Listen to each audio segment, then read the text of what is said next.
지난 주간에 엄밀히 말하면 목요일에 우리 신약 일독 차례 이제 완독하게 되었습니다. 지금까지 한 60명 정도 넘게 읽으셨다고 이제 그 연락이 왔는데요. 여러분 다 일독하셨으면 우리 권 목사님께 카톡이나 메시지 남겨주시기 바랍니다. 드리는 말씀은 신약 성경의 뒷부분을 읽다 보니까 이 종말에 대한 말씀들이 많이 나왔습니다. 예를 들면 베드로후서 3장 3절의 말씀이죠.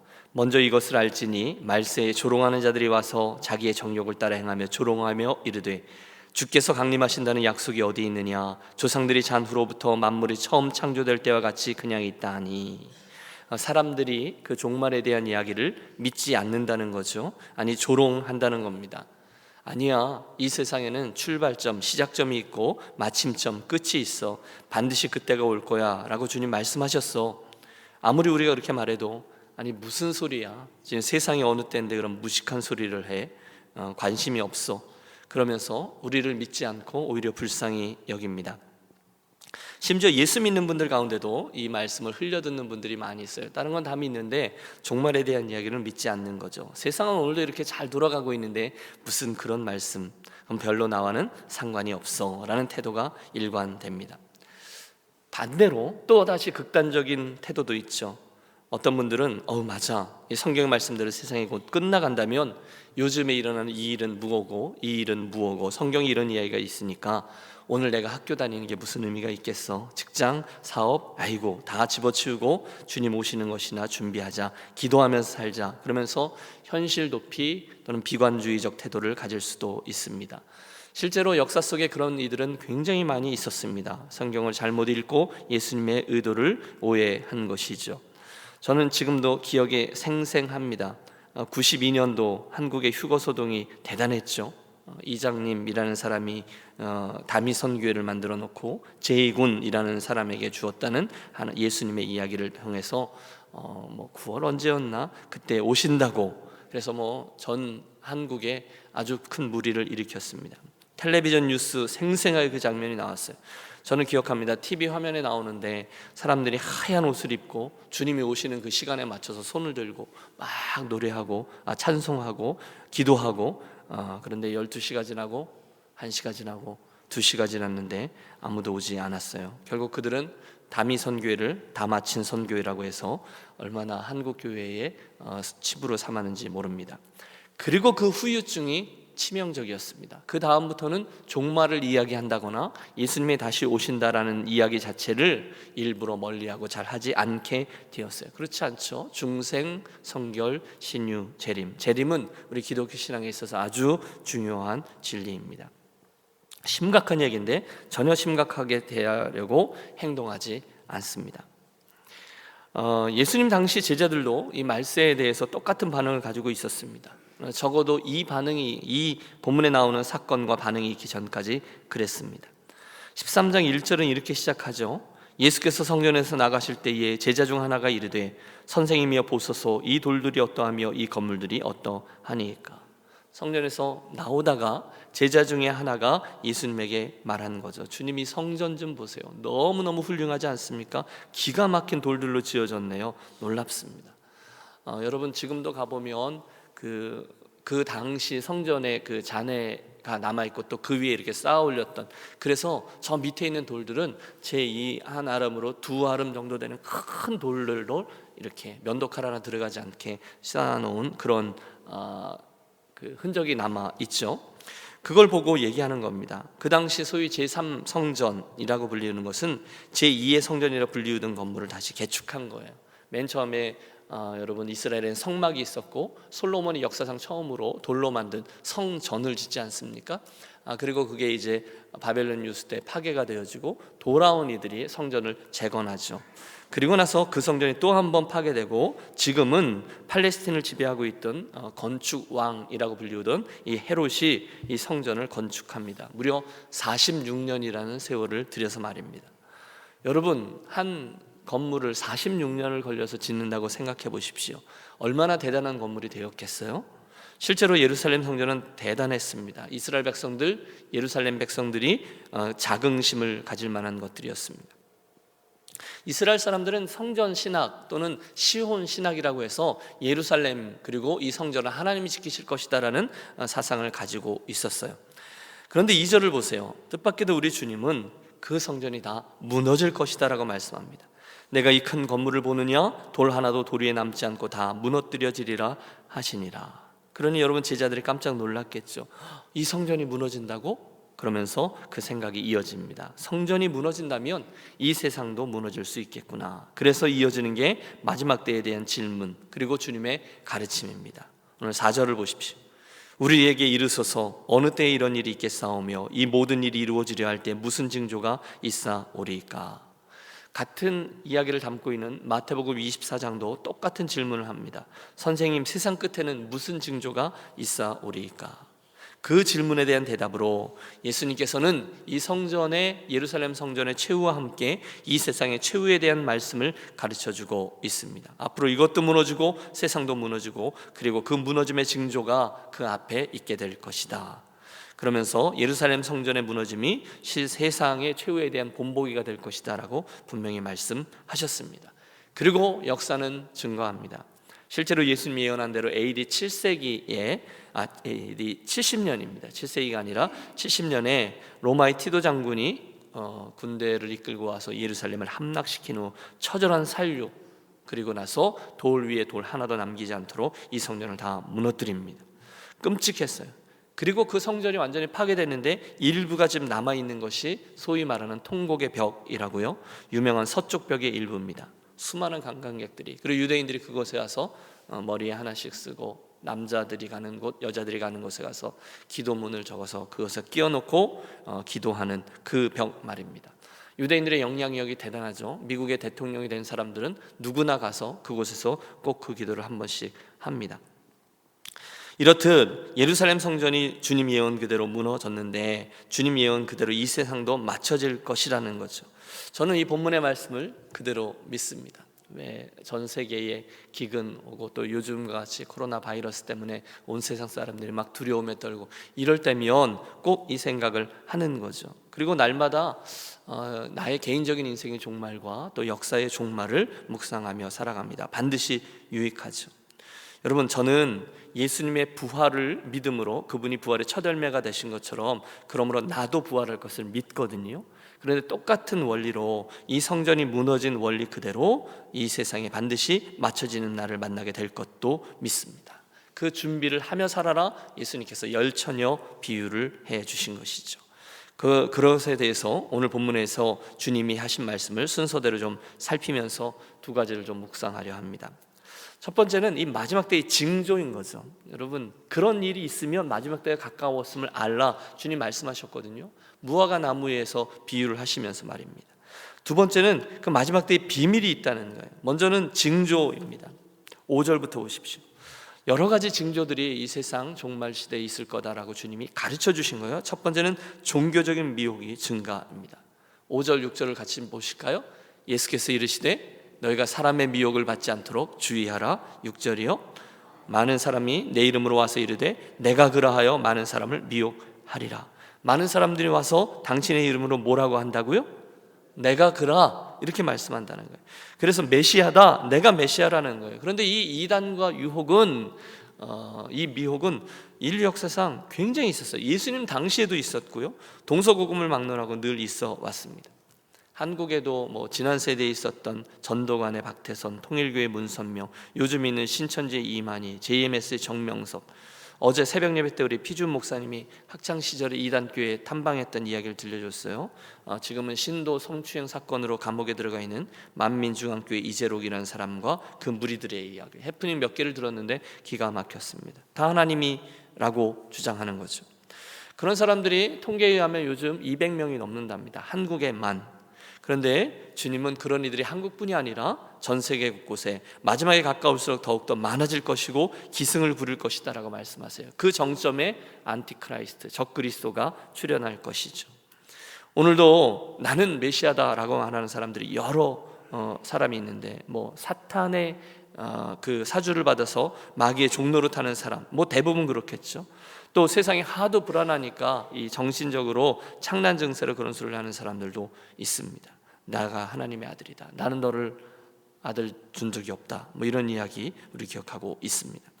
이런 종교적인 미혹은 예수님의 재림이 가까울수록 더욱더 기승을 부릴 것입니다. 수없는 가짜들이 나타날 겁니다. 그런데 그걸 이상하게 생각하지 말라고 하십니다. 그러려니 하라는 겁니다. 그러다가 모든 사람들을 미혹하는 큰 굉장한 적그리스도가 출현하게 될 것이고 수많은 사람들이 그를 추종하고 쫓아다니게 될 것입니다. 그는 기적도 일으킬 것입니다. 병자도 낫게 할 것입니다. 어쩌면 죽은 사람을 살릴지도 모릅니다. 사람들이 열광합니다. 그러나 결국은 그 그리스도가 그분이 아니라 자기 자신을 드러내게 될 것입니다. 그 미혹이 증가되는 것이 성경이 말씀하고 있는 마지막 때의 중요한 징조라는 것이죠. 여러분, 신실한 사역자와 미혹하는 사역자의 차이는 간단합니다. 그 입에서 나오는 설교가 아닐 것입니다. 여러분, 그런 이들 가운데 설교를 못하는 이들이 없습니다. 리더십이 없는 사람 없습니다. 그런데 잘 보십시오. 미묘한 뉘앙스의 차이지만 욕망은 감추지 못합니다. 결국 그들의 이야기의 제일 끝에 가서 예수 그리스도가 드러나는지 아니면 자기 자신을 향하여 시선을 돌리게 하는지를 보면 알 수 있는 거죠. 그가 그 이야기들과 그 모든 사역과 그 설교와 이 모든 것들을 통해서 사람들의 시선을 자기에게 돌리려고 한다면 그는 틀림없습니다. 미혹하는 자입니다. 아무리 이름난 훌륭한 사람이라 해도 틀림없습니다. 하지만 결국 주님만 드러내고 그분을 향해 사람들의 시선을 돌리도록 하는 자는 세례 요한과 같은 신실한 사역자입니다. 하나님께서 저와 여러분에게 마지막 때에 영분별의 은사를 주셔서 미혹하는 이들과 진지한 사역자를 분별할 수 있게 해주시기를 축복합니다. 그 다음 두 번째 징조는 사회적인 혼란입니다. 7절의 말씀을 보시겠어요? 난리와 난리 소문을 들을 때 두려워하지 말라. 이런 일이 있어야 하되 끝은 아직 아니니라. 여러 가지 유형의 사회적인 혼란이 있을 수 있다는 거예요. 특별히 전쟁이 증가된다라고 말합니다. 여러분, 인류 역사상 전쟁이 없었던 때가 있었을까요? 트릭 퀘스천이죠. 예. 있었습니다. 근데 그게 굉장히 짧은 거죠. 몇천 년의 시간만 따져봐도 그 중에 몇 분 이런 식으로 얼마 되지 않습니다. 전쟁은 인류 역사 속에 항상 있었어요. 지나간 5,500년간 기록으로만 있는 전쟁의 경우가 14,530번입니다. 기록으로 남아있는 것만요. 여러분이 다툰 거 말고요. 그렇다면 1년에 평균 2.6회의 전쟁이 일어나는데 문제가 뭐냐면 그 전쟁의 빈도가 점점 더 가팔라지고 스케일이 자꾸만 커져 간다는 것입니다. 전쟁에 대한 비용은 어마어마하죠. 1990년대 들어와서 여러분 공산권이 무너질 때 우리 사람들은 유토피아를 꿈꿨습니다. 그러면 그렇지. 이데올로기 경계가 무너지면서 이제 지구상에 전쟁은 사라지고 선의의 경쟁만 있을 것이다. 평화가 올 것이다. 그러나 허상입니다. 여러분, 오늘날 전 세계에 벌어져 있는 상황을 보십시오. 이게 30년 전, 50년 전에 했던 이야기하고 하나도 바뀌지 않았습니다. 오히려 동서냉전구조가 해체된 후에 더 많은 국지전들이 발발했습니다. 지금 여러분 중동을 보십시오. 한 번도 평화로웠던 적이 없습니다. 스탄 컨트리들을 보십시오. 아시아의 여러 민족들을 보십시오. 아니, 중국만 보십시오. 세계 곳곳에는 갈등, 총탄, 포탄이 있습니다. 테러. 여러분, 아예 우리 기억하겠습니다. 이 세상의 역사는 결국은 아마겟돈이라는 큰 전쟁을 향해 흘러가고 있습니다. 우리들의 책임을 다해서 평화의 사도가 되어야 되고 그 상황에서 최선을 다해서 갈등과 또 정쟁 사이에서 그것들을 하나님의 나라로 바꾸려는 노력을 해야 되는 거죠. 그건 우리에게 맡겨진 책임이니까 정말 최선을 다해서 합니다. 그러나 한 가지 결정되어 있는 것은 이 세상은 종말을 향해 나아가고 있고 그 직전에 아마겟돈 전쟁이 있다는 것이죠. 누구라도 사람의 힘과 사람의 지혜를 통해선 요즘 세계 정세를 보세요. 어떤 리더는 아주 강성 리더가 나오고 어떤 리더는 좀 더 평화적인 리더가 나오고, 그러나 그들 누구의 노력도 겉으로 하는 그런 모션과는 달리 평화를 지켜내지 못합니다. 파괴력을 더해가는 전쟁의 발발, 역사가 하나님이 예언한 그 최종점을 향해 흘러가고 있다는 사인입니다. 자연적인 재앙도 있어요. 오늘 8절에 보면 민족이 민족을, 나라가 나라를 대적하여 일어나겠고 곳곳에 지진이 있으며 기근이 있으리니 이는 재난의 시작이라. 지진과 기근 두 가지를 언급하고 있습니다. 지진에 대해서는 캘리포니아에 사는 저와 여러분들에게는 특별한 설명이 필요 없을 것입니다. 그런데 그게 더 빈번해지고 있는 거죠. 아니, 캘리포니아뿐이 아니죠. 인도네시아, 또 동일본 얼마 전에, 또 중국의 스완성, 그리고 지금도 일어나고 있는 수많은 지진들, 터키에도 일어났죠. 점점 더 그 빈도와 강도가 더해지고 있습니다. 18세기에는 지진이 640회 전 세계에 있었대요. 19세기에 와서는 2119번. 그런데 20세기에 와서는 기록으로 보고된 지진의 횟수만 2만 번에 달합니다. 10배가 뛰었고요. 21세기 지금은 더 말할 것도 없죠. 기근도 있습니다. 여러분, 사람들의 이기심으로 인해서 분배가 제대로 이루어지지 못하고 있는 곳, 게다가 엄청난 자연재해로 인해서 기근이 닥치고 있는 것은 우리는 거듭거듭 경험하고 있습니다. 우리는 세계에서 가장 잘 사는 나라 이 미국에 살고 있기 때문에 피부적으로 느끼지 못할 뿐이죠. 여러분, 말이 안 되는 것 아닙니까? 사람이 먹지를 못해서 그냥 죽게 된다는 것, 그 나라들이 많이 있습니다. 북녘 땅도 기억하고 있습니다. 그 기근은 점점 더 반복되고 더 악화된 일로를 걷고 있습니다. 얼마 전에 제가 뉴스에서 봤는데 북극의 빙하가 거의 사라지게 되었다는 소식, 이것은 더 이상 뉴스거리도 아닙니다. 남미 아마존에 몇 달간 계속됐던 산불, 여러분 오스트레일리아, 호주에 있었던 재앙 수준의 산불, 우리들을 불안하게 합니다. 바람이 불고 비가 오면 우리가 큰 비가 올 것이다 라는 것을 예측하듯이, 그걸 준비해야 되는 것이 당연하듯이, 지금까지 말씀드린 이런 마지막 때의 징후들을 보면서 우리들은 마음속에 준비해야 될 것입니다. 개인적인 종말 물론이거니와 역사의 종말, 그리고 예수 그리스도의 오심, 그분 앞에 최후의 심판, 이 모든 것들을 우리는 진지하게 고려해야 될 것입니다. 동시에 마지막 때의 비밀도 있다는 거예요. 특별히 시간과 관련된 비밀이 있어요. 여러분, 마지막 때가 언제냐? 목사님, 그래서 예수님이 언제 오세요? 라고 물으신다면 제가 여기서 말을 잘해야 되는 거죠. 분명한 건 그 때와 그 시에 대해서 말하면 지금 이것은 주님이 기뻐하시지 아니하는 이단들에 대한 이야기일 것입니다. 그러나 그 때에 대해서 말하는 것은 아무리 강조해도 지나치지 않습니다. 오늘 32절을 보십시오. 13장 32절 같이 한번 읽어볼까요? 그러나 그날과 그때는 아무도 모르나니 하늘에 있는 천사들도 아들도 모르고 아버지만 아시느니라. 너무 뒤쪽으로 갔네요. 여러분, 그날과 그때는 아무도 모른다라고 했어요. 그러면 그렇게 이해하셔야 되는 거죠. 아직도 기억합니다. 그때 그 이장님이라는 다미선교회를 이끄는 이가 제가 속한 신학교에 한번 와서 자기의 그 주장을 펼치도록 학교에서 초대한 적이 있어요. 하도 한국에 선세이션을 일으키고 있었어요. 근데 그러다가 이제 우리들에게 수없이 많은 공격을 받고 그분이 화를 내며 돌아갔죠. 근데 그리고 그날 오후에 클래스에 그 당시 나중에 총장까지 역임하신 분인데 그분이 그렇게 말씀하셨어요. 그 말한 9월 21일이었는지 제가 날짜는 정확히 기억 안 나는데, 그 날은 반드시 안 오신다고 내가 확실히 말할 수 있는데, 예수님이 언제 오시는지는 나는 말할 수는 없지만 예수님이 언제 안 오시는 날은 내가 말할 수 있다고. 그게 그 날이라는 거죠. 왜냐하면 예수님의 이 말씀 때문입니다. 그날과 그때 날짜와 시간은 모른다라고 주님은 말씀하셨기 때문이죠. 하지만 나중에 사기였음이 밝혀졌죠. 그분은 예수님이 그날 온다라고 얘기했지만 자기는 그 성도들이 한 수많은 헌금 가지고 자기 집도 사놓고 기다리고 있었습니다. 참 희한했어요. 여러분, 그런 생각 안 해보셨어요?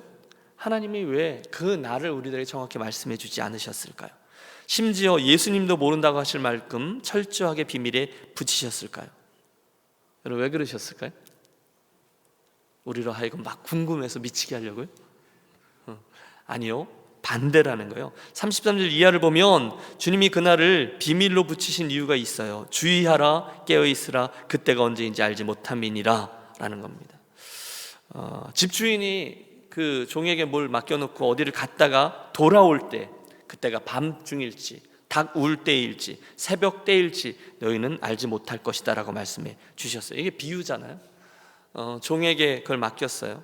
내가 반드시 돌아온다, 그러니까 이거 잘 돌봐달라, 살림 잘해라, 내가 언제는 모르겠지만 반드시 와서 결산할 거다 라고 말합니다.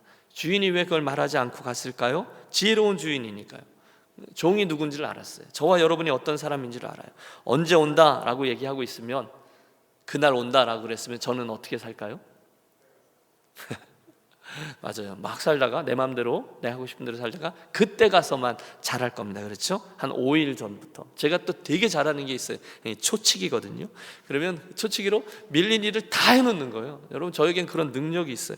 다 하고 그러고 나서 그때 되면 아주 성실하게 했던 것처럼 그랬을 것입니다.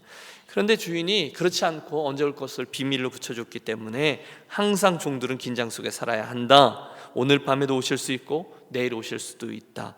그것이 주인의 의도라는 거죠. 종들을 준비시키려는 마음. 그래서 그런 태도를 가리켜 신학자들은 종말론적인 삶의 태도라고 말합니다. 한번 해보실까요? 종말론적인 삶. 무슨 얘기를 해요? 종말론적인 삶이라는 것은 말세가 온다고 해서 공포에 떨고 집안 상일 다 정리해 놓고 꽁꽁 걸어 잠그고 산속에 가서 기도원에 들어가는 그 삶이 아니라, 종말론적인 삶은 언제 주님이 오시더라도 여기까지 예 주님 하고 그분을 맞이할 부끄러움 없는 모습으로 사는 것, 그것이 종말론적인 삶이죠. 여러분, 우리 유니온교회 가족들은 저와 여러분 모두 다 종말론적인 삶을 살게 되시기를 축복합니다. 여러분, 이것은 대충 아멘할 이슈가 아니에요. 아주 심각하게 아멘하고, 내가 이 땅에 앞으로 천년 만년 있을 것처럼 사는 사람들이 굉장히 많이 있습니다만, 허망하게 어느 날 인생의 마침표를 찍는 경우를 수없이 봅니다. 그렇지 않아요? 저와 여러분은 언제 주님 오실는지 아는 이가 없는데, 개인적인 종말이 되든 역사적인 종말이 되든 그날을 유념하며 사는 게 반드시 유익하다는 거예요. 제가 좋아하는 예화예요. 어느 날 한 분이 집사님인데 암 진단을 받으셨어요.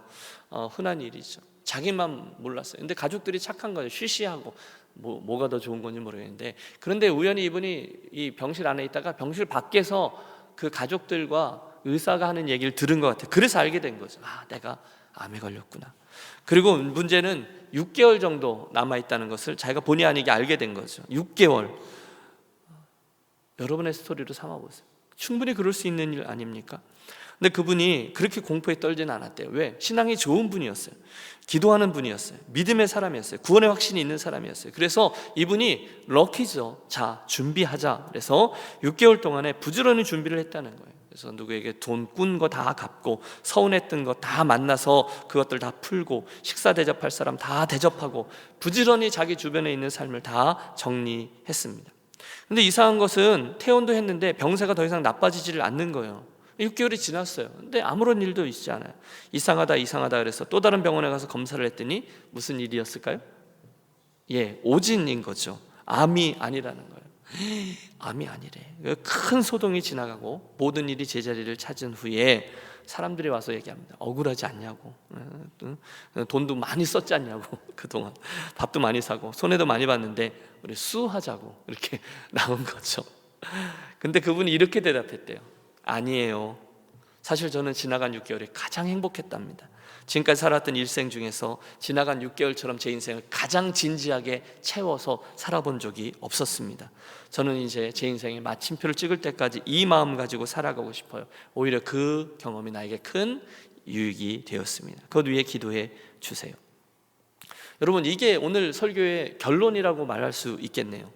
오늘이 마지막이라는 심정으로, 오늘이 주님 오시기 전날이라고, 그러므로 나는 어떻게 오늘의 삶을 살아가야 할 것인가 라는 질문을 늘 던지면서 사는 이가 종말론적인 삶을 살아갈 수가 있는 거죠. 로마의 한 황제가 아련하려고 오는 신하들마다 법을 하나 만들어놨어요. 나에게 올 때마다 꼭 이렇게 인사를 하라는 거죠. 폐하여 당신에게도 죽음이 올 수 있다는 것을 기억하십시오. 굉장히 지혜로운 사람이었다는 거죠. 여러분, 저와 여러분은 예수님이 다시 온다는 사실을 분명히 믿는 성도입니다. 분명합니다. 그분은 우리가 데살로니가전서, 후서 쭉 읽어 내려왔듯이 그분은 영광 가운데 하늘의 빵빠레 나팔 소리와 함께 재림하실 겁니다. 다시 오실 것입니다. 그분은 오늘 밤에도 오실 수 있고요, 내일 오실 수도 있습니다. 중요한 것은 이것입니다. 그것이 언제이더라도 오늘 저와 여러분이 그분 앞에 서도록 최선을 다하여 준비하며 사는 겁니다. 주님이 오실 때 할렐루야 하고 주님 앞에 나아가는 이와 주님 아직은 안 되는데요 하고 나아가는 자의 삶은 굉장한 차이가 있을 것입니다. 여러분, 그 준비가 되어 있으십니까? 그 준비를 하며 살아가고 계십니까? 이 아침 우리가 머리 숙여서 함께 기도하며 고백하겠습니다. 주님, 주님은 언제라도 오실 수 있죠. 내가 주님께 언제라도 갈 수 있죠. 급격한 사건일 수도 있죠. 따라서 오늘 주님, 제가 이 세상 천년만년 살 것처럼 생각하고, 그러면 자연스럽게 되어지는 삶은 움켜쥐고 애쓰고 용쓰며 사는 삶이죠.